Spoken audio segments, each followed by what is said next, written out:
नमस्कार, मैं हूं मीनू सिंह और आप देख रहे हैं प्रदर्शन न्यूज। आइए नजर डालते हैं अब तक की खास खबरों पर। 10 साल बाद बेटे को मिले बिछड़े माँ बाप तो आंखें भर आई। बेंगलोर से भाई की तलाश में आया था आगरा। माँ बोली, बेटा धो दिया मेरे माथे का कलंक। चाइल्ड राइट्स एक्टिविस्ट नरेश पारस के सहयोग से बेटे को मिला बिछड़ा परिवार। अक्सर फिल्मों में देखा गया है कि बचपन में परिवार और भाई बिछुड़ते हैं तो जवानी में मिलते हैं।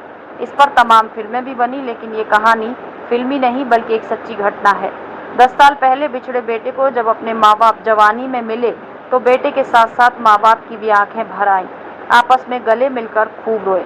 बेंगलोर से आया तो भाई की तलाश में था, लेकिन उसे माँ बाप और भाई बहन मिल जाने से विकास आज बहुत खुश है। उसे लग रहा है उसे दुनिया की सारी खुशी मिल गई।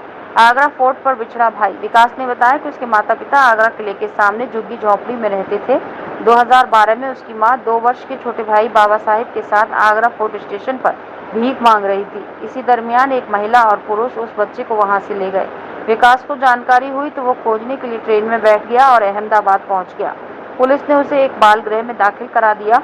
बाल गृह कर्मचारियों ने थाना रकाबगंज को सूचना दी, जिस पर परिवार विकास को लेने अहमदाबाद चला गया। लौटते समय पैसे खत्म हो जाने के कारण सभी लोग जयपुर उतर गए। वहां रहकर मजदूरी करने लगे, लेकिन विकास अपने भाई को खोजने के लिए फिर ट्रेन में बैठ गया और कैंट स्टेशन पर फिर पकड़ा गया। यहाँ से उसे बाल गृह में निरुद्ध करार दिया। बाल गृह में इसका छोटा भाई बाबा साहिब पहले से मौजूद था। दोनों ने बाल गृह के किसी भी कर्मचारी को नहीं बताया कि वो सगे भाई हैं। 10 साल की आयु पूरी करने के बाद विकास को राजकीय बाल गृह फिरोजाबाद भेजा। वहां से 18 वर्ष की आयु पूरी करने के बाद उसे लखनऊ भेज दिया। लखनऊ से एक बेंगलोर की संस्था उसे बेंगलोर ले गई, जहां प्राइवेट कंपनी में नौकरी दिलाई। उधर छोटा भाई भी बड़ा होने लगा और 10 साल की उम्र पूरी करने के बाद उसे फिरोजाबाद स्थानांतरित कर दिया गया।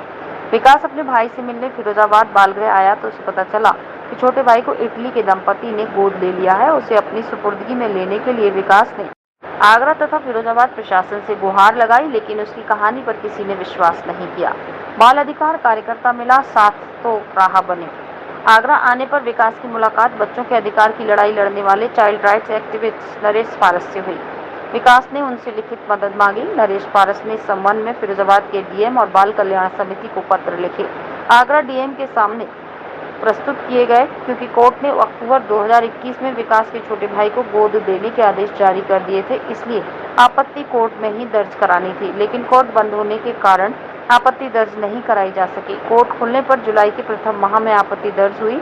23 जुलाई को कोर्ट के समक्ष बच्चे को प्रस्तुत करने के आदेश बाल गृह अधीक्षक को जारी किए। झुग्गी झोंपड़ी में चला सर्च अभियान। विकास को कोर्ट की पैरवी आगरा में करनी थी, इसलिए नरेश पारस ने विकास को आगरा में ही ठहरा दिया। विकास लगातार बता रहा था कि आगरा किले के सामने झुग्गी झोंपड़ियों में रहता था, लेकिन उसे पता नहीं मालूम था क्योंकि 10 साल बीत चुके थे।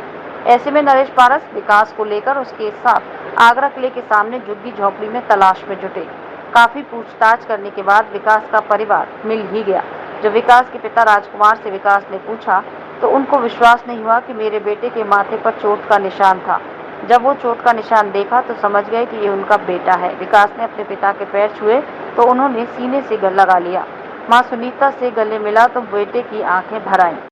माँ ने रोते हुए कहा, बेटा तूने मेरे माथे का कलंक धो दिया। तुम दोनों भाइयों के गायब होने के बाद मुझसे कहा जाता था कि तूने दोनों बच्चों को बेच दिया। मेरी बात पर कोई भरोसा नहीं करता था, लेकिन तेरे आने से वो बात झूठी हो गई। परिवार के सभी सदस्यों ने कहा कि अब छोटे बड़े बेटे को सुपुर्दगी में लेने के लिए पूरा परिवार पैरवी करेगा। विकास का छोटा भाई कनुआ, बहन लक्ष्मी भी खुश थी। झुग्गी झोंपड़ी में रहने वाले लोग भी खुश थे। द नेशन न्यूज के लिए आगरा से रवि सिंघल की रिपोर्ट। 12-13 साल भटके हम तो बच्चा के चक्कर में। आगरापुर से गायब हुए थे, यहाँ से बड़ा लड़का गायब हुए ढूंढने के चक्कर में। फिर वहाँ से हम अहमदाबाद गए। अहमदाबाद से फ़ोन किया उनके लड़का ने चौकी पे। वहाँ से पुलिस आए मेरे पास, तो वो एड्रेस लिख दिया। किराया भरा नहीं थे मेरे पे, काफ़ी दे दिया हमको किताब। यहाँ से अहमदाबाद गए हम सब दोनों। वहाँ 9 मंजिल के बिल्डिंग पे लिफ्ट पे बिठा के ऊपर ले गए हम सबको ऑफिस में। और वही मोटी मैडम बैठे थे, कागज पत्र करके वही निकाल दिए इसको। हमको इसको लेके आए जयपुर, तो वहाँ मेरा पैसा ख़त्म हो गया। हम सोचे वहाँ काम करूँ 2-4 दिन, फिर गाड़ी में बैठ के हम चले जाऊँ। जब तो 2-3 दिन काम करे, इसको बोले तो देखते रहना इसको। पुलिया पर पटक दिया, भागे आए हैं। ये 2 महीना पहले ये विकास नाम का लड़का मेरे पास में मिला था और मुझे इसने बताया था कि मेरा भाई जो कि बालगृह में है फिरोजाबाद के में, और मैं भी यहाँ आगरा के में रहा था। हम दोनों सगे भाई हैं। अब मेरे भाई को इटली गोद दिया जा रहा है। तो पहले तो मुझे बड़ा अटपटा सा लगा, कैसे भाई है ये, फिर लेकिन इसने बताया कि आगरा फोर्ट के सामने जो झुग्गी झोंपड़ियाँ उसमें हम रहते थे, 10 साल पहले वहाँ से गायब हुआ था मेरा भाई। उसे ढूंढने के लिए मैं चला गया था, तो फिर मुझे भी यहाँ बालगृह में दाखिल करा दिया। तो इस पूरी मामले को लेकर जब उसमें पड़ताल की तो फिरोजाबाद के डीएम को, बाल कल्याण समिति को मैंने चिट्ठी लिखी थी। यहाँ आगरा डीएम के सामने भी उसे पेश कराया, तो कोर्ट ने एडॉप्शन का आदेश दे दिया था। और चूँकि कोर्ट उस समय जून का महीना था, कोर्ट बंद था, इसलिए कोर्ट में आपत्ति दर्ज नहीं कराई जा सकती थी। ऐसे में इसको आगरा जिलाधिकारी के सामने पेश कराया, तो तब एडॉप्शन उसमें रुक गया। लेकिन अब जैसे ही कोर्ट खुले तो उसमें आपत्ति दर्ज कराई है। कोर्ट ने 23 जुलाई को आदेश दिए हैं कि 23 जुलाई को अब बालगृह का अधीक्षक इन बच्चों को लेकर हाजिर हों। तो ये सारी प्रक्रिया है। चूँकि बेंगलोर से आया था ये बच्चा, रोज़ रोज़ बेंगलोर जा भी नहीं सकता था, पैसे भी नहीं थे इसके पास, तो उसको यहीं आगरा में रोका गया। फिर आगरा में जब ये रुका तो फिर जैसे कहानी बताता था अपनी कि आगरा किले के सामने मैं रहता था झुग्गी झोंपड़ियों में, फिर इसके साथ में यहाँ खोजबीन की गई, सर्च ऑपरेशन चलाया गया, ढूंढा, तो आखिर में इनके परिवार से भेंट हो गई। इसके पिता भी मिल गए, माँ भी मिल गई, और ये भी पिछले 10 सालों से लगातार इसको ढूंढ रहे थे। अलग अलग शहरों में ये गए हैं ढूंढते, कभी जयपुर, कभी अहमदाबाद, पुलिस में भी इन्होंने रिपोर्ट के लिए गए थे, लेकिन पुलिस ने इनकी रिपोर्ट दर्ज नहीं की थी। तो ओवरऑल पूरे 10 साल तक ये एक दूसरे को खोजते रहे, लेकिन नहीं मिले। आज 10 साल बाद ये मिले हैं, और अब ये कह रहे हैं कि हमें छोटा वाला भी भाई चाहिए। तो उम्मीद है कि वो छोटा वाला बच्चा भी इनको मिल जाएगा। ऐसा हुआ जैसे अहमदाबाद से मेरे पापा कह रहे थे, अहमदाबाद से मुझे छुड़ाया था, तो उन लोग को मैं जयपुर छोड़ के आ गया था वहाँ पे। जयपुर से छोड़ने के बाद फिर मैं अपने भाई को ढूंढने लगा। मैं भाई हो गया था पहले? हाँ, वो स्टेशन से उठा लिया था जी। आया, उठाया तो उसको मैं ढूंढने लगा। मैं तो क्या हुआ, मैं आगरा कैंट में पकड़ा गया। जैसे ही वहाँ पकड़ा गया तो फिर मैं चालान वालों के पास रहा सी कुछ, उसके बाद मुझे सुसु गृह में डाल दी, जहाँ वहाँ भाई तो मिल गया मेरे को जी। हाँ, फिर वहाँ पे डरे बहुत थे। अच्छा।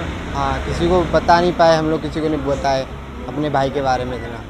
तो उसके बाद क्या, मेरी जब 10 साल उम्र हो गई तो मेरे को भेज दिया वहाँ पर फिरोजाबाद। वहाँ 8 साल रहा, तो वहाँ पे सौम आ गया था।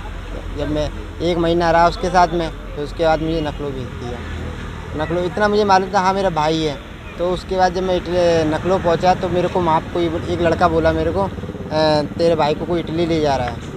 तो उसी के बाद मुझे पता चल गया इटली मुझे नहीं मालूम था पहले, जब तक मैं था, जब तक मुझे नहीं पता था वो इटली जा रहा है। तो मैं भी बनता। फिर उसके बाद मुझे नकलो भेजा। नकलो 3 साल रहा मैं वहाँ पे। तो वहाँ से मुझे एनजीओ वालों ने छुटाया। फिर मैं यहाँ से बेंगलोर चला गया नकलो से, वहाँ चला आया। फिर बेंगलोर से मैं, मैडम ने पूछताछ की हमसे, तो उनको मैंने बताया मेरा एक भाई है। तो फिर उनको मैडम ने बोला इसको लेने चलेंगे।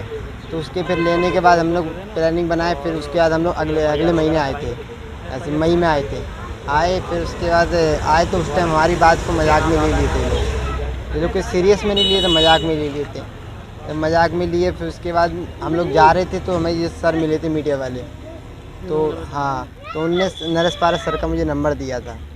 देश और दुनिया की तमाम छोटी बड़ी खबरों के साथ जुड़े रहने के लिए देखते रहिए द नेशन न्यूज।